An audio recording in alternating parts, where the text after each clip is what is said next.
ಎಲ್ರಿಗೂ welcome back one more vlog. So friends, ಇವತ್ತು ಆ್ಯಕ್ಚುಲಾಗಿ ಮಂಗಳವಾರ. ಸೊ ಬೆಳಗ್ಗೆ ಈ ಕೆಲಸ ಎಲ್ಲ ಮುಗಿಸ್ಕೊಂಡಿದ್ದೀನಿ. ಆಲ್ರೆಡಿ ಚಿಟ್ಟಿ ಸ್ಕೂಲಿಗೆ ಹೋಗಾಯಿತು. ಸೊ ಇನ್ನು ಯಾವುದೇ ಕೆಲಸ ಮುಟ್ಟದೆ ಡೈರೆಕ್ಟಾಗಿ ನನಗೆ ಸ್ವಲ್ಪ ಹೊರಗಡೆ ಹೋಗೋದಕ್ಕೆ ಕೆಲಸ ಇತ್ತು ಅಂಥೇಳಿ ನನ್ನ ಕೆಲಸಗಳನ್ನ ನಾನು ಸ್ಟಾರ್ಟ್ ಮಾಡ್ಕೊಂಡಿದ್ದೀನಿ. ಸೊ ನಾನು ಹೋಗಿ ಸ್ನಾನ ಮಾಡ್ಕೊಂಡು ರೆಡಿ ಆಗ್ತಾ ಇದ್ದೆ. ಅಷ್ಟರೊಳಗೆ ಮೇಡಮ್ ಅವ್ರು ಎದ್ಬಿಟ್ರು. ಇವಳು ಎಲ್ಲಿ ಎದ್ದೇಳ್ತಾಳೋ ಅಂತಲೇ ಬೇಗ ಬೇಗ ಸ್ನಾನಕ್ಕೆ ಹೋದೆ. ಫಸ್ಟ್ ಬೇಗ ಏನು ಕೆಲಸ ಮಾಡ್ಕೊಂಡಿಲ್ಲ. ಇವತ್ತು ಮಂಗಳವಾರ, ಬಟ್ ನಿನ್ನೆ ಸಂಜೆನೂ ಅಮಾವಾಸ್ಯೆ ಪೂಜೆ ಕಂಪ್ಲೀಟ್ ಮಾಡಿದ್ದೀನಿ. ಹಾಗಾಗಿ ನಾನು ಪೂಜೆದು ನನಗೆ ತಲೆನೋವಿಲ್ಲ, ಆರಾಮ್ಸೆ ದೀಪ ಹಚ್ಬೋದು ಈಗ. ಬಟ್ ಆದರೆ ಕೆಲಸಗಳಿನ್ನು ಏನೂ ಮುಗ್ದಿಲ್ಲ. ಯಾಕೆ ರೆಡಿ ಆಗಿರೋದು ಅಂದರೆ ಆ್ಯಕ್ಚುಲಾಗಿ ಹೊರಗಡೆ ಹೋಗ್ಬೇಕು ನಾನು. ಸೊ ಹೊರಗಡೆ ಹೋಗೋದಕ್ಕೆ ರೆಡಿ ಆಗಿದ್ದೀನಿ. ಪ್ಲಸ್ ಅದಕ್ಕಿಂತ ಮುಂಚೆ ಇವ್ರನ್ನ ರೆಡಿ ಮಾಡಿಕೊಂಡು ಇವ್ರಿಗೆ ಏನಾದರೂ ತಿನ್ನಿಸ್ಕೊಂಡು ಆ್ಯಂಡ್ ಮನೆಯೆಲ್ಲ ನೀಟಾಗಿ ಇಟ್ಟು ಕಸ ಹೊಡೆದು ಹೋಗಬೇಕು, ಅದು ಚಾಲೆಂಜು. ಬಟ್ ನನಗೆ ಟೈಮ್ ಇನ್ನೂ ಇದೆ. ಸೊ ಎಷ್ಟಿದೆ ಅಂತಂದರೆ ಸರಿ ಮಗಳೇ, ಅಬ್ಬಾ ಫ್ರೆಂಡ್ಸ್, ಇನ್ನೊಂದು 3/4 ಗಂಟೆ ಇದೆ ಅಷ್ಟೇ. ಅರ್ಧ ಗಂಟೆ, ಆಲ್ಮೋಸ್ಟ್ ಅರ್ಧ ಗಂಟೆ ಇದೆ. ಈ ಅರ್ಧ ಗಂಟೆ ನಾನು ಏನೇನು ಮಾಡ್ಕೊಂಡು ಏನೇನು ಕ್ಲಿಯರ್ ಮಾಡ್ಕೊಂಡು ಹೋಗ್ತೀನೋ ಗೊತ್ತಿಲ್ಲ. ಬಟ್ ಆದರೆ ಮಾಡ್ಕೊಳ್ಳೇಬೇಕು. ಇವಾಗ ನಾನು ಏನಕ್ಕೆ ಬಂದಿದ್ದೀನಿ ಅಂತಂದರೆ ಮಿಟ್ಟು ಎದ್ಲು. ಸೊ ಮಿಟ್ಟುಗೆ ಹಾಲು ಕೊಡಬೇಕು. ಹಾಗಾಗಿ ಹಾಲು ಕಾಯಿಸೋಣ ಅಂತ ಬಂದೆ. ಇವಳನ್ನ ಇಟ್ಕೊಂಡೇ ಮಾಡಬೇಕು. ಹಾಗೆ ಇವಳಿಗೆ ಜುಟ್ಟು ಹಾಕಿದ್ದೀನಿ ನೋಡಿ. ಏನಮ್ಮ ಬಂದೆ. ಸೊ ಜುಟ್ಟಾಗಿ ಕರ್ಕೊಂಬಂದಿದ್ದೀನಿ. ಸಮ್ಟೈಮ್ಸ್ ಮಿಂಚು ಜೊತೆ ರಿಯಾಲಿಟಿ ಹಿಂಗೆ ಇರುತ್ತೆ ಫ್ರೆಂಡ್ಸ್, ಏನು ಮಾಡೋಕ್ಕಾಗಲ್ಲ. ಅವಳು ಕೆಳಗಡೆ ಇಳಿದ್ರೆ ಅಳ್ತಾ ಇರ್ತಾಳೆ, ಎಷ್ಟೊತ್ತಂತ ಇರ್ತಾಳೆ ಕೆಳಗಡೆ ಅಲ್ವಾ. ಸೊ ಹಾಗೆ ಏನಾದರೂ ಒಂದು ಸ್ವಲ್ಪ ತರಲೆ ಕೆಲಸ ಮಾಡ್ತಾಳೆ ಅಂತಂದಾಗ ಅವಳನ್ನ ಎತ್ಕೊಂಡೆ ಹಾಲು ಕಾಯಿಸೋದು ಅಥವಾ ಏನಾದರೂ ಬಿಸಿ ಇಡೋದು ಅಥವಾ ಏನಾದರೂ ಸಣ್ಣ ಪುಟ್ಟ ಕೆಲಸಗಳು ಮಾಡ್ಕೊತಾ ಇರ್ತೀನಿ. ಇದು ಆಲ್ಮೋಸ್ಟ್ ಇವಳ ಒಂದು ಜರ್ನಿ ಅಂತಲ್ಲ, ದೊಡ್ಡವನಿಂದ ಹಿಡಿದು ಇಲ್ಲಿವರೆಗೂ ಅದೇ ಕೆಲಸ ಆಲ್ಮೋಸ್ಟ್. ನಂತರನೇ ಎಲ್ಲ ತಾಯಿಗಳು ಅಷ್ಟೇ, ಕೆಲವೊಮ್ಮೆ ಅವ್ರನ್ನ ಎತ್ಕೊಂಡು ಅವ್ರ ಜೊತೆನೇ ಇಟ್ಕೊಂಡು. ಈವನ್ ನಾನು ಇತ್ತೀಚೆಗೆ ಏನು ಮಾಡ್ತಿದ್ದೀನಿ ಅಂದರೆ ಊಟ ಕೂಡ ಒಂದು ಕೈಯಲ್ಲಿ ಊಟ ಮಾಡ್ತಾ ಇನ್ನೊಂದು ಕೈಯಲ್ಲಿ ಮಿಂಚುನ ಸಂಭಳಿಸ್ತಾ ಇರ್ತೀನಿ. ಸೊ ಫ್ರೆಂಡ್ಸ್, ಇದೆಲ್ಲ ನಾರ್ಮಲ್ ಆಗಿಬಿಟ್ಟಿದೆ ನನಗೆ. ಹಾಗಾಗಿ ನನಗೇನು ಅನಿಸಲ್ಲ. ಯಾಕಂದರೆ ಇದು ಎಲ್ಲಿವರೆಗೂ ಅಂತಂದರೆ ಅವಳು ಮತ್ತೆ ಏನಾದರೂ ಇಟ್ಕೊಂಡು ಆಟಾಡೋವರೆಗೂ ಅದು ಹಾಗೆ. ಸೊ ಹಾಗಾಗಿ ನಾನು ಏನು ಜಾಸ್ತಿ ಎಲ್ಲ ಕೆಡ್ಸ್ಕೊಂಡಿಲ್ಲ. ಸೊ ಮಿಟ್ಟು ಹಾಲು ಕುಡಿದಿದ್ದ ತಕ್ಷಣ ನೋಡಿ, ನಾನು ಸ್ನಾನಕ್ಕೆ ಹೋಗಿದಾಗ ನೀರು ಉಳಿಸ್ ಬಂದಿದ್ನಲ್ಲ, ಆ ನೀರಲ್ಲಿ ಸ್ನಾನ ಮಾಡಿಸ್ಕೊಂಡ್ಬಂದೆ, ಬಿಸಿನೀರಿತ್ತು ಅಂತೇಳಿ. ಹಾಗೆ ಮಿಟ್ಟುನ ವಾಕರ್ಗೆ ಹಾಕೊಂಡು ಎಷ್ಟು ಫಾಸ್ಟಾಗಿ ಕಸ ಎಲ್ಲ ಹೊಡ್ಕೊಂಡಿದ್ದೀನಿ ಅಂತಂದರೆ ಮನೆ ಪೂರ್ತಿ ಕಸ ಹೊಡೆದಿದ್ದೀನಿ. ಫುಲ್ ಸುಸ್ತಾಗ್ಬಿಡ್ತು ಬೇಗ ಬೇಗ ಮಾಡ್ಕೊಂಡಿದ್ದಕ್ಕೆ. ಯಾಕೆ ಅಂತಂದರೆ ಜಯಂತ್ ನನಗೆ ಒಂದು 10 ನಿಮಿಷದಲ್ಲಿ ಬರ್ತೀನಿ ಅಂತಂದರು. 20 ನಿಮಿಷ ಆದರೂ ಬರಲಿಲ್ಲ. ಅಷ್ಟರೊಳಗಡೆ ಇದನ್ನೆಲ್ಲ ಕಸ ಹೊಡ್ಕೊಂಡು ದೀಪ ಹಚ್ಚಿ ಹೋಗ್ಬಿಡೋಣ ಅಂತ ಅಂದ್ಕೊಂಡು. ಸೊ ಹೆಂಗೆ ಅನ್ನಿಸ್ತಾ ಇದೆ ಅಂತಂದರೆ ಬೇಡ, ಇದೆಲ್ಲ ಇಟ್ಕೊಳ್ಳೋದು ಬೇಡ, ಹೊರಗಡೆ ವಿಸಿಟ್ ಮಾಡೋದೆಲ್ಲ ಬೇಡ ಅಂತ ಅನ್ನೋಷ್ಟು ಬೇಜಾರಾಗ್ತಾ ಇದೆ. ಪ್ರಮೋಷನ್ಸ್ ಮಾಡೋಕ್ಕೆ ಹೋಗ್ತಾ ಇದ್ದೀನಿ ನಾನು ಆ್ಯಕ್ಚುಲಿ. ಸೊ ಬೇಡ ಅಂತ ಅನ್ನಿಸ್ತಿದೆ ಫ್ರೆಂಡ್ಸ್, ಸ್ಟಾಪ್ ಮಾಡಲ ಇಲ್ಲಿಗೆ ಅಂತ ಅನ್ನಿಸ್ತಿದೆ. ಸೊ ನೋಡೋಣ, ಇದ್ರ ಬಗ್ಗೆ ಹೋಗಿ ಬಂದಾದ್ಮೇಲೆ ಮಾತಾಡ್ತೀನಿ ನಿಮ್ಮ ಜೊತೆ. ಏನು ಸ್ಪೆಷಲ್, ನಾನು ಏನು ಡಿಸೈಡ್ ಮಾಡಿದೆ ಅಂತೇಳಿ. ನೋಡಿ ಹೆಂಗೆ ಮಾಡಿದೆ ನೋಡಿ. ಮಿಂಚು, ತರಲೆ ಮಿಂಚು. ಸೊ ದೀಪ ಹಚ್ತೀನಿ ಇವಾಗ. ದೀಪ ಹಚ್ಚಿದ್ರೆ ಮುಗಿದ ಕೆಲಸ. ಮತ್ತೆ ಬಂದು ಅಲ್ಲಿಂದ ಬಂದಾದ್ಮೇಲೆ ಮನೇನ ಇನ್ನೂ ಸ್ವಲ್ಪ ನೀಟಾಗಿ ಇಟ್ಟು ಕೆಲವೊಂದು ಕೆಲಸ ಇದೆ ಅದನ್ನೆಲ್ಲ ಮುಗಿಸ್ಕೋಬೇಕು. ಮನೆ ಕೆಲಸ ಆ್ಯಕ್ಚುಲಾಗಿ ಆಗ್ತಿಲ್ಲ ನನ್ನ ಕೈಲಿ ಮಾಡೋದಕ್ಕೆ. ಇದನ್ನೆಲ್ಲ ಮ್ಯಾನೇಜ್ ಮಾಡಿಕೊಂಡು ಈಗ ಮಕ್ಕಳನ್ನ ಇಟ್ಕೊಂಡು ಜೊತೆಲಿ ಇಟ್ಕೊಂಡೆ ದೀಪ ಹಚ್ತಾ ಇದ್ದೀನಿ. ಮಿಟ್ಟು ಫುಲ್ ಮಾತಾಡ್ತಾ ಇದ್ದಾಳೆ ನನ್ನ ಜೊತೆ, ಬಟ್ ನಿಮಗೆ ಕೇಳಿಸಲ್ಲ, ನಾನು ಮ್ಯೂಟ್ ಮಾಡಿದ್ದೀನಿ. ಬಟ್ ಇವಳು ನೋಡಿ ನನ್ನ ಹಿಂದೆನೇ ಬಂದು ನಿಂತ್ಕೊಂಡು ಸೊ ನಾನು ಏನೇನು ಮಾಡ್ತೀನಿ ಅದನ್ನೆಲ್ಲ ಅಬ್ಸರ್ವ್ ಮಾಡ್ತಾ ಇರ್ತಾಳೆ. ಆಲ್ಮೋಸ್ಟ್ ಮಕ್ಕಳನ್ನ ಜೊತೆಲಿ ಇಟ್ಕೊಂಡೆ ನಾನು ಪೂಜೆ ಅದೆಲ್ಲ ಮಾಡ್ತಾ ಇರ್ತೀನಿ, ನಿಮ್ಗೆ ಗೊತ್ತಲ್ವಾ. ಸೊ ಅದನ್ನು ನೋಡಿ ಕಲಿತಾರೆ ಅಂತ ಹೇಳಿ. ಹಾಗೆಯೇ ಏನೋ ಫ್ರೆಂಡ್ಸ್ಗೆ ಅರ್ಥನೇ ಆಗ್ತಾಯಿಲ್ಲ ಹೆಂಗೆ ಹೋಗಬೇಕು ಲೈಫ್ ಅಂತಲೇ. ಸ್ವಲ್ಪ ಕ್ಲಮ್ಸಿ ಆಗಿಬಿಡ್ತು. ಇಷ್ಟು ದಿನ ಆಗಿದ್ದೇ ಒಂಥರ ಇದ್ದರೆ ಈ ನಡುವೆ ಆಗ್ತಾ ಇರೋದೇ ಒಂದು ರೀತಿಯಾಗಿ ತುಂಬ ಕ್ಲಮ್ಸಿ ಅನ್ನಿಸ್ತಾ ಇದೆ ನನಗೆ ಲೈಫ್ ಒಂದು ಫ್ಲೋ ಅನ್ನೋದು. ಸೊ ಹಾಗಾಗಿ ಇವತ್ತು ಡಿಸೈಡ್ ಮಾಡಲೇಬೇಕು ಅಂತ ಅಂದ್ಕೊಂಡೆ ನಾನು ಇವತ್ತಿನ ದಿನ ಬೆಳಗ್ಗೆ ಎದ್ದಿದ್ದು. ಹಾಗೆ ಇವಾಗ ಹೊರಗಡೆ ಹೋಗಬೇಕು ಅಂತ ಹೇಳಿದ್ನಲ್ಲ, ಹೋಗಿ ಬರ್ತೀನಿ. ಹೋಗಿ ಬಂದಾದಮೇಲೆ ನನಗೇನು ಅನ್ನಿಸ್ತು ಅನ್ನೋದನ್ನು ಪ್ರಾಂಪ್ಟಾಗಿ ನನ್ನ ಡಿಸಿಷನ್ನ ನಾನು 100% ರೈಟಾಗಿ ತೊಗೊಳ್ಬೇಕು ಅಂತ ಅಂದ್ಕೊಂಡು ಇವತ್ತು ಡಿಸೈಡ್ ಮಾಡಿದೆ. ಜಯಂತ್ ಕೂಡ ನನ್ನ ಕರ್ಕೊಂಡು ಹೋಗಿ ಬಂದಿದ್ರಲ್ಲ, ರೋಡ್ ತುಂಬ ಮಾತಾಡ್ಕೊಂಡ್ಬಂದಿದ್ದೀನಿ. ಮಮ್ಮಿ ಯಾವ ಸರಿ ಯಾವ ತಪ್ಪು ಅಂತೇಳಿ. ಸೊ ಆ್ಯಕ್ಚುಲಾಗಿ ನನಗೇನು ಸರಿ ಏನು ತಪ್ಪು ಅಂತೇಳಿ ಒಂದು ಸರಿ ನಾನು ಯೋಚನೆ ಮಾಡ್ತೀನಿ. ದೆನ್ ನನಗೆ ಯಾರು ವೆಲ್ ವಿಷರ್ಸ್ ಅಂತಾರೆ ಅವ್ರ ಹತ್ರ ಶೇರ್ ಮಾಡ್ಕೊತೀನಿ. ಒಂದು ನನ್ನ ಹಸ್ಬೆಂಡ್, ಹಾಗೆ ಇನ್ನೊಂದು ನಮ್ಮಮ್ಮ. ಇಬ್ಬರ ಹತ್ರನೂ ಮುಕ್ತವಾಗಿ ನೀಟಾಗಿ ಮಾತಾಡ್ಕೊಂಡೆ. ಅವರಿಬ್ಬರ ಡಿಸಿಷನ್ಸು ಹೆಂಗಿತ್ತು ಅಂದರೆ ನಾನು ಏನು ಹೇಳ್ತಾ ಇದ್ದೀನಿ ಅದು ಸರಿ ಅನ್ನೋ ಥರನೇ ಇತ್ತು. ಓಕೆ ಸರಿ ನಿನ್ಗೆ ಹಿಂಗೆ ಅನ್ನಿಸ್ತಾ ಇದೆ ಅಂತಂದರೆ ಸ್ಟಾಪ್ ಮಾಡು ಅಂತೇಳಿ, ಯಾವ ಥರ ಅನ್ನಿಸ್ತಾ ಇದೆ ಅಂತೇಳಿ ನಾನು ಕೂಡ ನಿಮ್ಮ ಜೊತೆನೂ ಡೈರೆಕ್ಟಾಗಿ ಶೇರ್ ಮಾಡ್ಕೊತೀನಿ. ಸೊ ನಿಮಗೆ ಹೆಂಗೆ ಅನಿಸುತ್ತೆ ನನ್ನ ನಿರ್ಧಾರನೂ ಕೂಡ ಶೇರ್ ಮಾಡ್ಕೊಳ್ಳಿ ಫ್ರೆಂಡ್ಸ್. ಸಮ್ಟೈಮ್ಸ್ ಏನಾಗುತ್ತೆ ಗೊತ್ತಾ, ನಮಗೆ ಒಂದು ಸಿಗಬೇಕು ಅಂತ ಇರುತ್ತೆ, ಇನ್ನೊಂದು ಕಳ್ಕೋಬೇಕು ಅಂತ ಇರುತ್ತೆ. ಆವಾಗ ಸಿಗಬೇಕು ಅನ್ನೋದು ಯಾವ ಥರ ಖುಷಿ ಕೊಡುತ್ತೋ ಕಳ್ಕೋಬೇಕು ಅನ್ನೋದು ಕೂಡ ಅಷ್ಟೇ ಪೇನ್ ಕೊಡುತ್ತೆ. ಬಟ್ ಆದರೆ ಅಕ್ಸೆಪ್ಟ್ ಮಾಡೋ ಅಂಥ ಗುಣ ನಮ್ಮಲ್ಲಿರಬೇಕು ಅಂತೇಳಿ ನಾನೇ ಸುಮಾರು ಸರಿ ಹೇಳ್ತೀನಿ. ಹಾಗೆ ಇವಾಗೂ ಕೂಡ ಹೌದು, ಕಳ್ಕೊಳ್ಳೋದಕ್ಕೆ ಒಂದನ್ನು ರೆಡಿ ಇಲ್ಲ, ಬಟ್ ಅಕ್ಸೆಪ್ಟೆನ್ಸಿಯಿಂದ ಯೋಚನೆ ಮಾಡೋದಾಯಿತು ಅಂತಂದರೆ ಅಕ್ಸೆಪ್ಟ್ ಮಾಡಲೇಬೇಕು. ಸೊ ಆ ರೀತಿಯಾಗಿ ಯೋಚನೆ ಮಾಡ್ತಾ ಇದ್ದೀನಿ. ಎಲ್ಲ ಮಾಡಿದ್ರು ಕೂಡ ಇಷ್ಟೆಲ್ಲ ಒದ್ದಾಡ್ತೀನಿ, ಇಷ್ಟೆಲ್ಲ ಸ್ಟ್ರಗಲ್ ಆಗ್ತಾ ಇದೆ, ಮತ್ತು ಇಷ್ಟೊಂದು ಪೇನ್ ಆಗ್ತಾ ಇದೆ. ಇದೆಲ್ಲದೂ ರೀಸನ್, ಇದೆಲ್ಲದಕ್ಕೂ ಕಾರಣ ಒಂದೇ, ಲೈಫ್.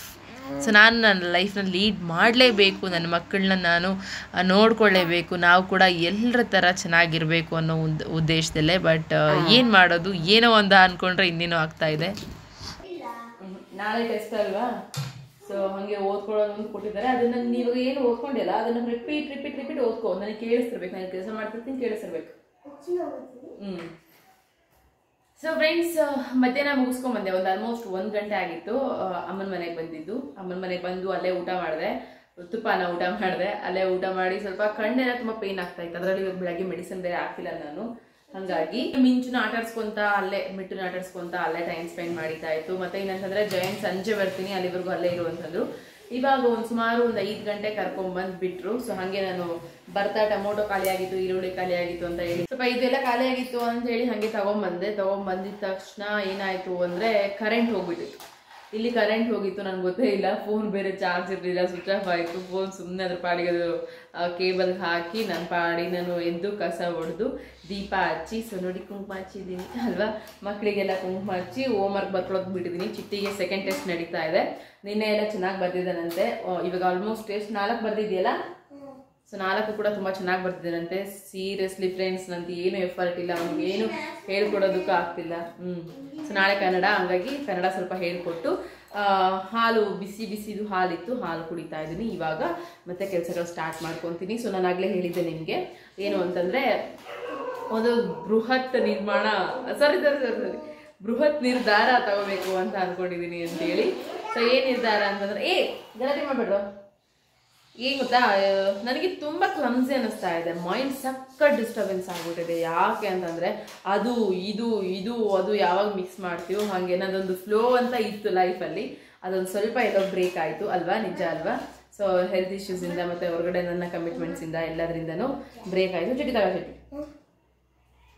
ಸೊ ಫೈನಲಿ ನಿಮ್ಮ ಜೊತೆ ಶೇರ್ ಮಾಡ್ಕೋಬೇಕು ಅಂತ ಅಂದ್ಕೊಂಡಿದ್ದೆ, ಶೇರ್ ಮಾಡ್ತಾ ಇದ್ದೀನಿ. ಏನಪ್ಪ ಅಂತಂದರೆ, ಹಾಗಿದ್ರೆ ವಾಟ್ ನೆಕ್ಸ್ಟ್, ನಾನು ಏನು ತೊಗೊತೀನಿ, ಏನು ಮಾಡ್ತೀನಿ ಅಂತ ಹೇಳೋದಾಯಿತು ಅಂದರೆ, ಸೊ ಲಾಗ್ಸೇ ಕಂಟಿನ್ಯೂ ಮಾಡ್ತೀನಿ. ನನ್ನ ಕೈಲಿ ಬೇರೆ ಆಗಲ್ಲ. ಬಿಕಾಸ್ ನಾನು ನನ್ನ ಮಕ್ಳಿಗೆ ಟೈಮ್ ಕೊಡಬೇಕು, ನಮ್ಮ ಫ್ಯಾಮಿಲಿ ಟೈಮ್ ಕೊಡಬೇಕು, ಮನೇಲಿ ಕೆಲಸಗಳು ಪೂಜೆಗಳಿದೆ ಯಾವುದು ನಡೀತಾ ಇದ್ದರೆ ನಾನು ಆ್ಯಕ್ಚುಲಾಗಿ ಸ್ಟೇಬಲ್ ಆಗಿರೋದಕ್ಕಾಗಲ್ಲ.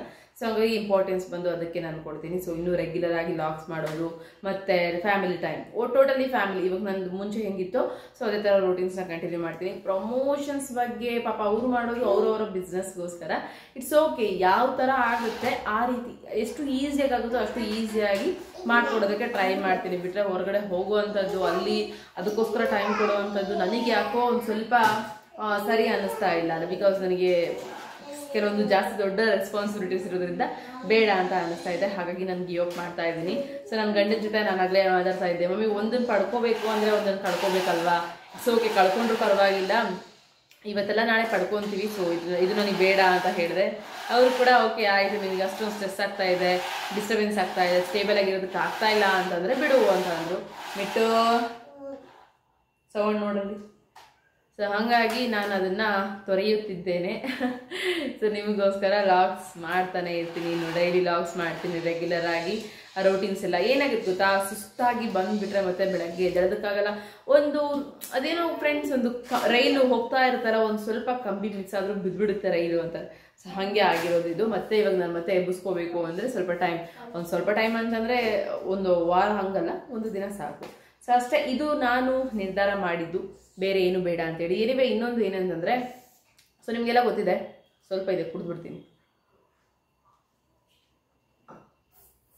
ಸೊ ಫ್ರೆಂಡ್ಸ್, ಏನಂತಂದರೆ ನಂದು ಓಲ್ಡ್ ಚಾನಲ್ ಇದೆ, ದಿವ್ಯಾಸ್ ಬ್ಯೂಟಿ ಝೋನ್ ಅಂತೇಳಿ.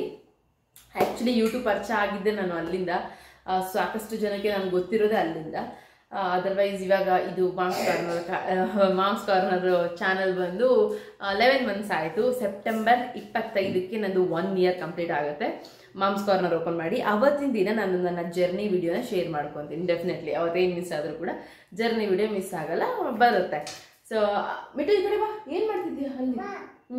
ಬಿತ್ತ ಹೌದು, ಮತ್ತೆ ಈ ಕಡೆ ಬಾ. ಅದಕ್ಕೆ ಸೊ ಫ್ರೆಂಡ್ಸ್, ಆ ಒಂದು ಚಾನಲ್ ಸ್ಟಾರ್ಟ್ ಮಾಡಿ ಡಿಸೆಂಬರ್ಗೆ ಐ ಥಿಂಕ್ ಎಷ್ಟು ವರ್ಷ ಆಗುತ್ತೆ ಅಂತಂದರೆ, ಎಷ್ಟು ವರ್ಷ ಆಗಬಹುದು, 5 years ಆಗಬಹುದು. ಹೌದು, 5 years ಆಗಬಹುದು.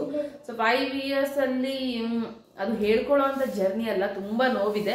ಬಟ್ ಆದರೆ ಏನು ಗೊತ್ತಾ, ನಾನು ಇವಾಗ ನಿಮಗೆ ಹೇಳಕ್ಕೆ ಹೊರಟಿದ್ದೇನಂತಂದರೆ, ರೀಸೆಂಟ್ಲಿ ನಾನು ಅದರಲ್ಲೂ ಕೂಡ ವೀಡಿಯೋಸ್ ಮಾಡೋಣ ಅಂತ ಅಂದ್ಕೊಂಡು ಮಾಡೋದಕ್ಕೆ ಸ್ಟಾರ್ಟ್ ಮಾಡಿದೆ. ಬಿಕಾಸ್ ನೀವು ನೋಡ್ತಾ ಇದ್ದೀರಾ ನನ್ನ ಫೇಸ್ ಎಷ್ಟು ಚೆನ್ನಾಗಿದೆ ಅಂತೇಳಿ. ಸೊ ನಾನು ಜಸ್ಟ್ ನನ್ನ ರೋಟೀನ್ಸ್ನ ಫಾಲೋ ಮಾಡ್ತಾ ಇದ್ರೆ ಸಾಕು, ಆಟೋಮೆಟಿಕ್ಲಿ ನನ್ನ ಫೇಸ್ ತುಂಬ ಚೆನ್ನಾಗಿ ಕಾಣೋದಕ್ಕೆ ಸ್ಟಾರ್ಟ್ ಆಗುತ್ತೆ. ಹಾಗೆ ಕೆಲವೊಂದಷ್ಟು ನಾಲೆಡ್ಜ್ ಎಲ್ಲೋ ನನ್ನ ಹತ್ರ ಇದೆ. ಸೊ ಹಿಂಗೆ ಕಟ್ಟಿಟ್ಬಿಟ್ಟಿದ್ದೀನಿ. ಅದಕ್ಕೆ ಮುಂಚೆಯಿಂದ ಏನು ನಡ್ಕೊಂಡ್ ಬಂದಿತ್ತೋ ಅದನ್ನ ಸ್ವಲ್ಪ ಫಾಲೋ ಮಾಡಿ ಸ್ವಲ್ಪ ಮುಂದಕ್ಕೆ ತಳ್ಳೋಣ ಅಂತ ಅನ್ನೋ ಒಂದು ಪ್ರಯತ್ನ. ಸೊ ನಿಮ್ಗೆ ಏನಾದರೂ ಇಷ್ಟ ಆಯಿತು ಅಂದರೆ ನನ್ನ ಆ ಚಾನಲ್ಗೂ ಕೂಡ ನನಗೆ ಸ್ವಲ್ಪ ಸಪೋರ್ಟ್ ಮಾಡಿ. ಮತ್ತು ದಿವ್ಯ ಇಷ್ಟೊಂದು ಸ್ಟ್ರೆಸ್ ಅಂತೀರಾ, ಇಷ್ಟೊಂದು ಕೆಲಸ ಇದೆ, ಅದು ಆಗುತ್ತಾ ಅಂತ ಹೇಳಿ. ಸೊ ಫ್ರೆಂಡ್ಸ್, ಏನಿಲ್ಲ, ಜಸ್ಟ್ ಮಧ್ಯಾಹ್ನ ಒಂದು 5ರಿಂದ 10 ನಿಮಿಷ ಟೈಮ್ ಅಷ್ಟೇ ಅದಕ್ಕೆ ನಾನು ಕೊಡೋದು ಆ ಚಾನಲ್ಗೆ. ಅದು ಬಿಟ್ಟರೆ ನಂದು ಫುಲ್ ಲಾಗ್ಸ್ ಇದರಲ್ಲೇ ಇರುತ್ತೆ. ಸೊ ನಿಮ್ಗೆ ಹೆಂಗೆ ಅನ್ನಿಸ್ತಾ ಇದೆ ಅಲ್ವಾ? ಒಂದು ನಂದು Divya's beauty zone channel move ಮಾಡಲೇಬೇಕು, ಮಾಡ್ತೀನಿ. ಆ್ಯಂಡ್ ಡೈಲಿ ಲಾಗ್ಸ್ ಅಂತ ಇರುತ್ತೆ. ಸೊ ಇನ್ನು ಇನ್ಸ್ಟಾಗ್ರಾಮಲ್ಲಿ ಅವಾಗವಾಗ ಸ್ಪೆಷಲ್ ಅಂತ ಅನಿಸ್ದಾಗ ಮಿನಿ ಲಾಗ್ಸ್ ಅದೆಲ್ಲ ಮಾಡ್ತಿರ್ತೀನಿ. ಅಥವಾ ಇವತ್ತು ಲಾಗೇ ಮಾಡೋಕ್ಕಾಗಿಲ್ಲ ಅಂತಂದಾಗ ಲಾಗ್ಸ್ ಮಾಡ್ತಾ ಇರ್ತೀನಿ. ದೆನ್ ಯಾರಾದರೂ ಪ್ರಮೋಷನ್, ನನಗೆ ಬರ್ಡನ್ ಆಗದೆ ಇರೋಂಥ ಪ್ರಮೋಷನ್ಸ್ ಬಂತು ಅಂತಂದರೆ ಮಾಡ್ತೀನಿ ಅದರಲ್ಲಿ, ಇನ್ಸ್ಟಾಗ್ರಾಮಲ್ಲಿ. ಇಲ್ಲ ಅಂತಂದರೆ ಇಲ್ಲ. ಸೊ ಇದಿಷ್ಟು ನಾನು ನನ್ನ ಒಂದು ರೋಡನ್ನು ಕ್ಲಿಯರ್ ಮಾಡ್ಕೊಂಡಿದ್ದೆ. ಯಾಕೋ ಸ್ವಲ್ಪ ಮಂಜಾಗಿತ್ತು, ಅದಕ್ಕೆ ಒಂದು ಸ್ವಲ್ಪ ಕ್ಲಿಯರ್ ಮಾಡ್ಕೊಂಡ್ಬಿಟ್ಟೆ. ಅದಕ್ಕೆ ನಿಮ್ಮ ಜೊತೆ ಕೂಡ ಶೇರ್ ಮಾಡಿದೆ. ಸೊ ಹೀಗೆ ಫ್ರೆಂಡ್ಸ್, ನನಗೆ ಯಾವಾಗ ತೊಂದರೆ ಅಂತ ಅನಿಸುತ್ತೆ ಅವಾಗ ಸ್ವಲ್ಪ ಕುತ್ಕೊಂಡು ಯೋಚನೆ ಮಾಡಿ ನಿರ್ಧಾರಗಳನ್ನ ತಗೊಳ್ತೀನಿ. ಸೊ ಅದರಲ್ಲಿ ಇದು ಒಂದು ನಿರ್ಧಾರ ಕೂಡ ಹೌದು.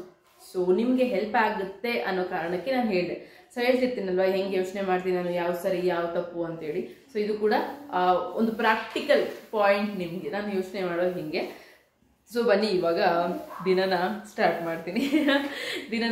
ಮಾಡ್ತೀನಿ ಅಂತಂದರೆ, ಮಿಟ್ಟು ಯಾಕೋ 2 ಡೇಸಿಂದ ತುಂಬ ಊಟದ ಕಡೆ ಗಮನ ಇಲ್ಲ ಅವಳಿಗೆ. ಇದು ಕೂಡ ನನಗೆ ಹರ್ಟ್ ಆಯಿತು.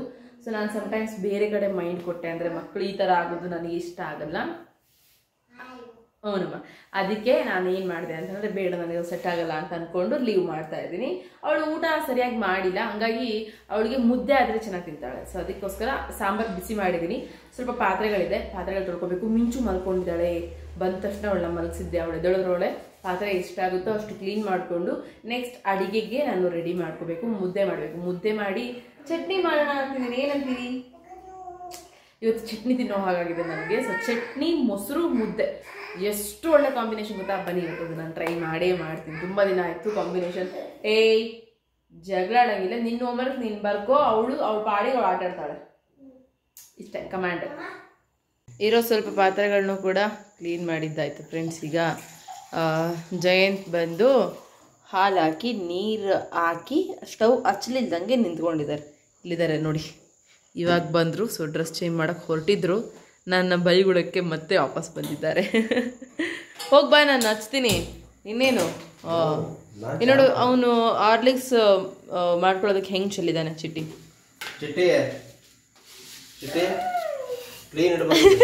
ಅವನೇನೆ ನಿನಗೆ ಹಂಗೆ ರೆಸ್ಪಾನ್ಸ್ ಮಾಡ್ತಾನೆ. ನೋಡಿ ಎಷ್ಟು ಗಲೀಜು ಮಾಡಿದ್ದಾನೆ. ಸೊ ಅದೊಂದು ಪೂರ್ತಿ ಒರೆಸ್ಕೊಂಡೆ. ಇದನ್ನು ಸ್ವಲ್ಪ ಒರೆಸ್ಕೋಬೇಕಾಗಿತ್ತು, ಇವರು ಸ್ಟಾರ್ಟ್ ಮಾಡಿದ್ರು. ಇನ್ನು ಸ್ವಲ್ಪ ಒರೆಸ್ಕೊಂಡು ಅಡುಗೆ ಮಾಡ್ಕೊತೀನಿ. ಮಮ್ಮಿ ಚಟ್ನಿ ಮಾಡ್ತೀನಿ. ಮಮ್ಮಿ ಚಟ್ನಿ, ಮೊಸರು, ಮುದ್ದೆ. ಮೊಸರು ಬೇಕು.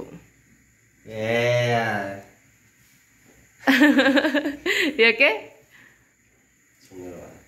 ಮುದ್ದೆಗೆ ರೆಡಿ ಆಗಿದೆ, ಹಾಗೆ ಅನ್ನ ರೆಡಿ ಆಯಿತು, ಚಟ್ನಿ ಕೂಡ ರೆಡಿ ಮಾಡಿದ್ದೀನಿ. ನೋಡಿ ರೆಡಿ, ಚಟ್ನಿ ರೆಡಿ. ಅಲ್ಲಡಿ. ಇನ್ನೊಂದ್ಸರಿ ಮಮ್ಮಿ ಎಷ್ಟು ಚೆನ್ನಾಗಿ ಕೂತ್ಕೊಂಡಿದ್ಲ ಅವಳು.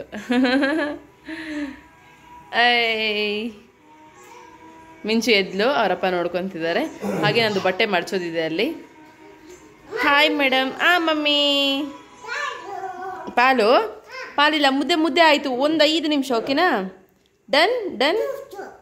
ಜ್ಯೂಸು ಇಲ್ಲ, ಮಮ್ಮು ಆದಮೇಲೆ ಆಮೇಲೆ ಡನ್. ನೋಡಿ ಹೆಂಗೆ ಹಿಡಿತೀಯ? ಡನ್. ಅವ್ವಾ ಡನ್. ಸೊ ಇವಾಗ ಮುದ್ದೆ ಮಾಡ್ತಾಯಿದ್ದೀನಿ. ಒಂದು ಸ್ವಲ್ಪ ಹೊತ್ತು ಅಂದರೆ ತುಂಬ ಹೊತ್ತು ಕುದಿಸ್ತೀನಿ. ಅಮ್ಮ ಹೇಳ್ಕೊಟ್ರು ಅಂತ ಸ್ಟೈಲ್ ಇದು. ನಾವೆಷ್ಟು ಜಾಸ್ತಿ ಹೊತ್ತು ಕುದಿಸ್ತೀವೋ ಅಷ್ಟು ಚೆನ್ನಾಗಿ ಬರುತ್ತೆ ಅಂತೇಳಿ. ಸೊ ಹಾಗಾಗಿ ಒಂದು ಲೋಟ ಸ್ವಲ್ಪ ಜಾಸ್ತಿನೇ ಇಟ್ಟು ನೀರೆಲ್ಲ ಕುದ್ದಾದ್ಮೇಲೆ ಅನ್ನ ಹಾಕಿ ಮಾಡ್ತೀವಿ ನಾವು ಮುದ್ದೆ. ಆಲ್ಮೋಸ್ಟ್ ನಿಮ್ಮ ಸೈಡ್ ಹೆಂಗೆ ಮಾಡ್ತಾರೆ ಗೊತ್ತಿಲ್ಲ, ಬಟ್ ನಮ್ಮ ಸೈಡು ಅನ್ನ ಹಾಕಿ ಮಾಡ್ತಾರೆ. ಒಬ್ರು ಏನಂತಂದರೆ ಮುದ್ದೆಗಂತಲೇ ಅಕ್ಕಿ ನುಚ್ಚು ಮಾಡಿ ಇಟ್ಕೊಂಡ್ಬಿಟ್ಟಿರ್ತಾರೆ. ಮತ್ತು ಇನ್ನೂ ಒಂದು ಕೇಳಿದ್ದೀನಿ ನಾನು, ಇನ್ನು ಉಪ್ಪಿಟ್ಟು ರವೆನ ಹಾಕಿ ಕೂಡ ಮಾಡ್ತಾರೆ. ನಮ್ಮ ಫ್ಯಾಮಿಲಿಲಿ ಉಪ್ಪಿಟ್ಟು ರವೆ ಹಾಕಿ ಕೂಡ ಮಾಡ್ತಾರೆ ಕೆಲವೊಬ್ಬರು. ಸೊ ಹಾಗಿರುತ್ತೆ ಫ್ರೆಂಡ್ಸ್, ಒಬ್ಬೊಬ್ರು ಒಂದೊಂಥರ. ಬಟ್ ನಮಗೆ ಅನ್ನ ಹಾಕಿ ಮಾಡಿದ್ರೆ ತುಂಬಾ ಇಷ್ಟ ಆಗುತ್ತೆ ಮನೇಲಿ. ಹಾಗೆ ಪ್ಲೇನ್ ಮುದ್ದೆ ತಿನ್ನೋದಕ್ಕೆ ಸ್ವಲ್ಪ ಇರಿಟೇಷನ್ ಆಗುತ್ತೆ. ಇದು ಇತ್ತು ಅಂತಂದರೆ ಚೆನ್ನಾಗಿ ಅನಿಸುತ್ತೆ. ಸೊ ಹಾಗೆ ಮುಂಚೆ ಮುದ್ದೆನೇ ಮಾಡೋಕ್ಕೆ ಬರ್ತಿರ್ಲಿಲ್ಲ. ಈಗ ತುಂಬ ಚೆನ್ನಾಗೇ ಮುದ್ದೆ ಮಾಡ್ತಾಯಿದ್ದೀನಿ. ಪರ್ಫೆಕ್ಟಾಗಿ ಕೂಡ ಮಾಡ್ತಾಯಿದ್ದೀನಿ. ಮುಂಚೆ ಅಳತೆ ಸಿಗ್ತಿರ್ಲಿಲ್ಲ, ಏನಿಲ್ಲ, ಹಾಗೆ ಮಾಡ್ತಾ ಮಾಡ್ತಾ ಎಲ್ಲದು ಬರುತ್ತೆ ಅಂತಾರಲ್ಲ ಹಾಗೆ. ಮನೇಲಿ ನನ್ನ ಮಕ್ಕಳು ಮುದ್ದೆ ಇದ್ದರೆ ಅವ್ರು ಕೂಡ ಹೊಟ್ಟೆ ತುಂಬ ಊಟ ಮಾಡ್ತಾರೆ. ಸೊ ಸ್ವಲ್ಪ ದಿನದಿಂದ ಮುದ್ದೆ ಮಾಡೋದಕ್ಕೆ ಆಗ್ತಾನೆ ಇಲ್ಲ. ಇವತ್ತು ಮಿಟ್ಟುಗೋಸ್ಕರ ಆ್ಯಕ್ಚುಲಾಗಿ ಮುದ್ದೆ ಮಾಡ್ತಿರೋದು. ಅವಳು 2 ಡೇಸಿಂದ ಏನು ಊಟ ಮಾಡಿಲ್ಲ. ಏನು ಊಟ ಮಾಡ್ತೀಯಮ್ಮ ಅಂದಿದ್ದಕ್ಕೆ ಮುದ್ದೆ ಅಂತ ಅಂದ್ಬಿಟ್ಲು. ಒಂದು ಮಾತು ಈ ಥರ ಅಂದುಬಿಟ್ರೆ ಸಾಕು ನನ್ನ ಮಕ್ಕಳು, ಅವತ್ತಿನ ದಿನ ಅದೇ ಮಾಡಬೇಕು ಅಂತೇಳಿ. ಈವನ್ ಚಿಟ್ಟಿ ಕೂಡ ಏನಾದರೂ ನೆನೆಸ್ಕೊಂಡು ಕೇಳ್ದ ಅಂತಂದರೆ ಅವತ್ತು ಅದೇ ಮಾಡ್ತಾ ಇರ್ತೀನಿ. ಮುದ್ದೆ ಜೊತೆ ನಾನು ಇವತ್ತೇನು ಮಾಡ್ಕೊಂಡಿದ್ದೀನಿ ಚಟ್ನಿ, ಅದಂತೂ ತುಂಬಾ ಇಷ್ಟ. ಆಲ್ಮೋಸ್ಟು ನಾನು ಐ ಥಿಂಕ್ ಒಂದು 7th ಕ್ಲಾಸ್ ಇದ್ದೆ ಅಂತ ಅನ್ಕೊತೀನಿ. 7th 8th ಕ್ಲಾಸ್ ಇದ್ದಾಗಿಂದ ನಮ್ಮಪ್ಪ ಮಾಡಿರುವಂಥ ಫೇವ್ರೆಟ್ ನನಗೆ ರೆಸಿಪಿ ಅದು. ಆ ಚಟ್ನಿ ಜೊತೆ ಮೊಸರು ಹಾಕಿ ರುಬ್ತಾರೆ. ಎಷ್ಟು ಚೆನ್ನಾಗಿರುತ್ತೆ ಗೊತ್ತಾ, ಕೊಬ್ಬರಿ ಚಟ್ನಿ ಪ್ಲಸ್ ಮೊಸರು. ಆ ಟೇಸ್ಟೇ ಬೇರೆ ಲೆವೆಲ್. ಒಂದು ಮುದ್ದೆ ಚೆನ್ನಾಗಿ ತಿಂದುಬಿಡ್ಬೋದು ಆರಾಮ್ಸೆ, ಅಷ್ಟು ಚೆನ್ನಾಗಿರುತ್ತೆ. ನನಗೆ ರೆಸಿಪೀಸ್ ಶೇರ್ ಮಾಡೋದಕ್ಕಾಗಲಿಲ್ಲ. ಸಮ್ಟೈಮ್ಸ್ ಏನಾಗುತ್ತೆ ಗೊತ್ತಾ, ಎಲ್ಲದನ್ನು ಕೂಡ ನಿಭಾಯಿಸ್ಕೊಂಡು ಒಂದು ಟೈಮ್ ಅಂತ ಇರುತ್ತೆ. ಅಯ್ಯೋ ಆಲ್ರೆಡಿ 8:15 ಆಯಿತು, ಬೇಗ ಬೇಗ ಊಟ ಮಾಡಬೇಕು, ಮಕ್ಕಳು ಬೇರೆ ಕಾಡ್ತಿರ್ತಾರೆ, ಹೋಮ್ವರ್ಕ್ ಮಾಡಿಸ್ಬೇಕು ಅಂತ ಅಂದ್ಕೊಂಡಾಗ ನಾನು ಇದನ್ನೆಲ್ಲ ಶೂಟ್ ಮಾಡೋದು ಬಿಟ್ಬಿಡ್ತೀನಿ. ಮೇಲ್ಗಡೆ ಅಷ್ಟೇ ಶೂಟ್ ಮಾಡ್ಕೊತಾ ಇರ್ತೀನಿ, ಹಾಗಾಗುತ್ತೆ. ಬಟ್ ಆದರೆ ನಿಮಗೆ ಯಾರಿಗಾದ್ರೂ ನಾನು ಮಾಡೋವಂಥ ರೆಸಿಪಿ ಇಷ್ಟ ಅಂತ ಅಂದರೆ ಕಮೆಂಟ್ ಮಾಡಿ ನೋಡೋಣ. ನೆಕ್ಸ್ಟ್ ಟೈಮಿಂದ ಒಂದು 5 ನಿಮಿಷ ಲೇಟ್ ಆದರೂ ಪರವಾಗಿಲ್ಲ, ಶೂಟ್ ಮಾಡಿಕೊಂಡೇ ಮಾಡ್ತೀನಿ. ಬಟ್ ಚಟ್ನಿ ಮಾತ್ರ ತುಂಬ ಚೆನ್ನಾಗಿತ್ತು. ಇವತ್ತು ಜಯಂತ್, ನಾನು, ಚಿಟ್ಟಿ ಕೂಡ ಇಷ್ಟಪಟ್ಟು ತಿಂದಿದ್ದೀವಿ. ಹಾಗೆ ಮಿಟ್ಟು ಇನ್ನೇನು ಚಟ್ನಿ ಅದೇನು ತಿನ್ನಲ್ಲ. ಅವಳಿಗೆ ಸಕ್ಕರೆ ನೀರು ಮುದ್ದೆ, ಸಕ್ಕರೆ ನೀರನ್ನು ಚೆನ್ನಾಗಿ ಕಲಸಿ ಒಂದು ತಟ್ಟೆಲಿ ಸಕ್ಕರೆ ನೀರು ಹಾಕಿ ಅದಕ್ಕೆಲ್ಲ ಗುಳಿ ಮಾಡಿ ಇಟ್ಬಿಡ್ತೀನಿ ಮುದ್ದೆನ. ಆವಾಗ ಅವಳು ಹೊಟ್ಟೆ ತುಂಬ ಆರಾಮಾಗಿ ಊಟ ಮಾಡ್ತಾಳೆ. ಸೊ ನೋಡಿ, ಒಂದು ಮುದ್ದೆ ನನಗೆ, ಒಂದು ಮುದ್ದೆ ಜಯಂತ್ಗೆ. ಚಿಕ್ಕ ಮುದ್ದೆ ಇದು, ಚಿಟ್ಟಿ ಮುದ್ದೆ ಇದು. ಆ್ಯಕ್ಚುಲಾಗಿ ಇದಾದಮೇಲೆ ತಟ್ಟೋ ಅಂಥದ್ದು ಮಿಟ್ಟು ಮುದ್ದೆ. ಸೊ ಅವ್ರಿಗೆ ಇವಾಗಲಿಂದನೇ ಅಭ್ಯಾಸ ಮಾಡಿಬಿಟ್ಟಿದ್ದೀನಿ, ನಿಮ್ಮ ತಟ್ಟೆ ನೀವು ಸಪ್ರೇಟಾಗಿ ಊಟ ಮಾಡಬೇಕು ಅಂತೇಳಿ. ಸಮ್ಟೈಮ್ಸ್ ನಮ್ಮ ಚಿಟ್ಟಿ ಏನಂತಂದರೆ, ನಾನು ಊಟ ಮಾಡಿದ್ರೇ ಮಾಡ್ತಾನೆ, ಹೊಟ್ಟೆ ತುಂಬ ಊಟ ಮಾಡ್ತಾನೆ. ಅವ್ನು ಮಾಡಿದ್ರೆ ಸ್ವಲ್ಪ ಅರ್ಧ, ನಾನೇ ಅವ್ನು ಯಾವಾಗ ಹೊಟ್ಟೆ ತುಂಬ ಊಟ ಮಾಡಿಲ್ಲ ಅಂತ ಅನಿಸುತ್ತೆ ಅವಾಗಷ್ಟೇ ಊಟ ಮಾಡಿಸ್ತೀನಿ, ಬಿಟ್ಟರೆ ಅವನಿಗೆ ಊಟ ಮಾಡಿಸ್ಕೊತ ಕೂರಲ್ಲ. ಇವಾಗ ಮಿಟ್ಟು ಕೂಡ ಅಭ್ಯಾಸ ಮಾಡಿಸ್ತಿದ್ದೀನಿ. ಬಟ್ ನಾನು ಎಷ್ಟೇ ಅಭ್ಯಾಸ ಮಾಡಿದ್ರು ಕೂಡ ಅಮ್ಮನ ಹತ್ರ ಹೋದಾಗ ಅಮ್ಮನ ಪ್ರೀತಿ ಮುಂದೆ ಅದು ನಂದೇನೂ ಅಲ್ಲ ಆ ಥರ ಆಗಿಬಿಡುತ್ತೆ. ನಮ್ಮಮ್ಮ ಊಟ ಮಾಡಿಸ್ಕೊತ ಕೂತ್ಕೊಂಡ್ಬಿಡ್ತಾರೆ, ಅದನ್ನೇ ಕಲ್ತು ಬಿಡ್ತಾರೆ ಅವ್ರು. ಸೊ ಹಾಗೆ ಇವಾಗ ಇನ್ನೇನಿಲ್ಲ, ಊಟ ಮಾಡೋದಕ್ಕೆ ಕೂತ್ಕೊತಾ ಇದ್ದೀವಿ. ಅಡುಗೆ ಮಾಡುವಂಥ ಗ್ಯಾಪಲ್ಲಿ ಸ್ವಲ್ಪ ಸಣ್ಣದೇನೋ ಒಂದು ವಿಡಿಯೋ ಎಡಿಟಿಂಗ್ ಇದೆ ಅಂತ ಹೇಳಿ ಗ್ಲಾಸ್ ಹಾಕ್ಕೊಂಡಿದ್ದೆ ಕಣ್ಣಿಗೆ, ಅದು ಹಾಗೆ ಇದೆ, ಇರಲಿ ಬಿಡು ಅಂತೇಳಿ ಅದನ್ನು ಹಾಗೆ ಹಾಕ್ಕೊಂಡಿದ್ದೀನಿ. ಚೆನ್ನಾಗಿ ಕಾಣುತ್ತಲ್ವ. ಸೊ ಇಲ್ಲಿ ಏನಂತಂದರೆ ಮಿಂಚುನ ಇಟ್ಕೊಂಡು ಊಟ ಮಾಡೋದಕ್ಕೆ ನಮ್ಮ ಕೈಲಿ ಸಾಧ್ಯನೇ ಇಲ್ಲ. ಸೊ ಅಷ್ಟು ತರಲೆ ಮಾಡ್ತಾಳೆ ಅವಳು. ಆಮೇಲೆ ಇವರಿಬ್ಬರಷ್ಟು ಸೈಲೆಂಟ್ ಅವಳು ಅನ್ನಿಸ್ತಾನೆ ಇಲ್ಲ ನಮಗೆ ಅವಳ ಜರ್ನಿಲಿ. ಇವರೆಲ್ಲ ಈ ಥರ ಊಟ ಮಾಡುವಾಗ ಡಿಸ್ಟರ್ಬೇ ಮಾಡಿಲ್ಲ. ಬಟ್ ಇವಳನ್ನ ನಾನು ವಾಕರ್ಗೆ ಹಾಕಿ ಕುತ್ಕೊಂಡೇ ಊಟ ಮಾಡಬೇಕು, ಇಲ್ಲ ಅಂತಂದರೆ ತುಂಬ ಎಡ್ವರ್ಟ್ ಮಾಡಿಬಿಡ್ತಾಳೆ. ಬಿಸಿದಿರುತ್ತಲ್ಲ, ಯಾಕೆ ಬೇಕು ಅಂತ ಅಂದ್ಕೊಂಡು ನಾವು ಈ ಥರ ಪ್ರೊಟೆಕ್ಷನ್ ಮಾಡ್ಕೊತಾ ಇರ್ತೀವಿ. ನನ್ನ 2 ಮಕ್ಕಳು ಕೂಡ ಇವತ್ತಿನವರೆಗೂ ಒಂದು ಸರಿನಾದರೂ ಸುಟ್ಕೊಂಡಿಲ್ಲ. ಅಂದರೆ ಸುಟ್ಕೊಂಡಿಲ್ಲ ಮೀನ್ಸ್ ಸುಟ್ಕೋಬೇಕು ಅಂತ ಹೇಳ್ತಿಲ್ಲ, ಅಷ್ಟು ಪ್ರೊಟೆಕ್ಟಿವ್ ಆಗಿ ಇರ್ತೀವಿ ನಾವು, ಅಷ್ಟು ನೀಟಾಗಿ ಅವ್ರಿಗೆ ಹೇಳ್ಕೊಡ್ತಾ ಇರ್ತೀವಿ. ಅವರು ಮುಟ್ಬೇಡಿ ಅಂತಂದರೆ ಮುಟ್ತಿರ್ಲಿಲ್ಲ. ಇವಳು ಏನಿಲ್ಲ, ಸೀದಾ ಬಂದು ತಟ್ಟೆಗೆ ಕೈ ಹಾಕ್ಬಿಡ್ತಾಳೆ. ಹಾಗಾಗಿ ತುಂಬ ಭಯ ಪಡ್ತಾರೆ ಮಿಂಚುನ ಇಟ್ಕೊಂಡು ಊಟ ಮಾಡೋದಕ್ಕೆ. ನಮ್ಮ ಮನೇಲಾಗಿರ್ಬೋದು, ನಮ್ಮರ ಮನೇಲಾಗಿರ್ಬೋದು ಹಾಗೆ. ಸೊ ಇವಾಗ ಊಟ ಮಾಡ್ತಾ ಇದ್ದೀವಿ. ನಿಮಗೆ ಆ್ಯಕ್ಚುಲಿ ನನ್ನ ಅವಸ್ಥೆ ಏನು ಅಂತೇಳಿ ಇಲ್ಲಿ ಗೊತ್ತಾಗುತ್ತೆ ನೋಡಿ. ಇವತ್ತು ವಾಯ್ಸ್ ಓವರ್ ಕೊಡುವಾಗ ಮಿಂಚು ಮೇಡಮ್ ಅವ್ರದ್ದು ಸ್ವಲ್ಪ ಜಾಸ್ತಿನೇ ವಾಯ್ಸ್ ಕೇಳಿರ್ಬೋದು ನಿಮಗೆ. So please excuse that. So friends, ಪ್ರತಿದಿನ ಹಿಂಗೆ ಇರುತ್ತೆ ಊಟದ್ದು. ನಮ್ಮ ಚಿಟ್ಟಿಗೇನೋ ಇಟ್ಕೊಟ್ಬಿಡ್ತೀನಿ, ಬಟ್ ಅವನಿಗೂ ಕೂಡ ಕೆಲವೊಮ್ಮೆ ಕಲಿಸ್ಕೊಡಮ್ಮ, ಗುಳಿ ಮಾಡಿ ಕೊಡಮ್ಮ, ಇದೆಲ್ಲ ಇರುತ್ತೆ, ಅದು ಕೂಡ ಮ್ಯಾನೇಜ್ ಮಾಡ್ತೀನಿ. ಹಾಗೆ ಇವಾಗ ಮಿಟ್ಟುಗೆ ಅಪ್ಪ ನನ್ನಷ್ಟು ಕನ್ಫ್ಯೂಷನ್ ಆಗ್ತಿರೋರೇ ಯಾರಿಲ್ಲ. ಮಾತಾಡ್ತಾ ಇರ್ತೀನಲ್ಲ ಫ್ಲೋ ಅಲ್ಲಿ, ಅವಾಗ ಮಿಂಚು ಇದೆಲ್ಲ ಹಿಂಗೆ ಮಿಕ್ಸ್ ಆಗಿಬಿಡುತ್ತೆ. ಸೊ ಮತ್ತು ಅದಾದಮೇಲೆ ಏನಕ್ಕ ನೀವೇ ಹಿಂಗೆ ಮಾತಾಡ್ತಿರಲ್ಲ ಅಂತ ಅಂದ್ಕೋಬೇಡಿ. ಏನಾಗಿದೆ ಅಂತಂದರೆ ಪ್ರತಿಯೊಂದಕ್ಕೂ ಕಮೆಂಟ್ಸ್ ಹಾಕ್ತಾ ಇದ್ದೀರಾ ಇತ್ತೀಚೆಗೆ. ಸೊ ಅದು ನೋಡಿ ಸ್ವಲ್ಪ ಬೇಜಾರಾಗ್ತಿದೆ ಅಷ್ಟೇ. ಹಾಗೆ ಇವಾಗ ಏನಂತಂದರೆ, ಇವಳಿಗೆ ಒಂದು ಕೈಯಲ್ಲಿ ಊಟ ಮಾಡಿಸ್ಕೊಂತ, ಹಾಗೆ ಮಿಂಚು ಮಾಡೋವಂಥ ತರಲೆನ ಜಯಂತ್ಗೆ ಸಹಿಸೋದಕ್ಕಾಗಲ್ಲ ಊಟ ಮಾಡೋವಂಥ ಟೈಮಲ್ಲಿ. ಸೊ ಅದಕ್ಕೋಸ್ಕರನೇ ಅವ್ರು ಏನು ಮಾಡ್ತಾರೆ ಅಂತಂದರೆ ನನ್ನ ಕಡೆ ಕಳಿಸ್ಬಿಡ್ತಾರೆ.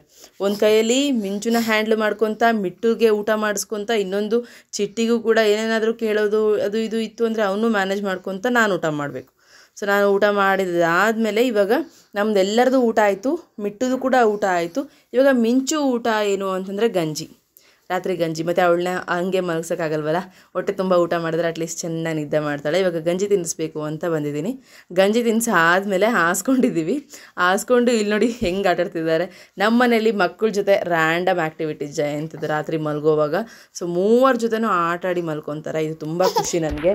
ಯಾವತ್ತೂ ಬೇಜಾರಾಗಲ್ಲ, ಅವರು ಅಷ್ಟು ಸುಸ್ತಿದ್ರೂ ಆಟಾಡ್ಸಿನೇ ಮಲಗ್ತಾರೆ. ಸೊ ಫ್ರೆಂಡ್ಸ್, ಇಲ್ಲಿಗೆ ಇವತ್ತಿನ ಲಾಗ್ ಎಂಡ್ ಆಗ್ತಾ ಇದೆ. ಐ ಹೋಪ್ ನಿಮ್ಮೆಲ್ರಿಗೂ ಕೂಡ ಈ ಲಾಗ್ ಇಷ್ಟ ಆಗಿದೆ ಅಂತ ಅನ್ಕೊತೀನಿ. ಇಷ್ಟ ಆಗಿದೆ ಒಂದು ಲೈಕ್ ಮಾಡಿ. ಮತ್ತೆ ನೆಕ್ಸ್ಟ್ ನಾಳೆ ಬೆಳಗ್ಗೆ ಎದ್ರೆ ಹೊಸ ಲಾಗ್ ನಿಮ್ಮ ಜೊತೆ ಫುಲ್ ಡೇ ಲಾಗ್ ಶೇರ್ ಮಾಡ್ತೀನಿ. ಅಲ್ಲಿವರೆಗೂ keep watching, keep stay tune, and thanks for watching this video. Have a nice day, take care, bye.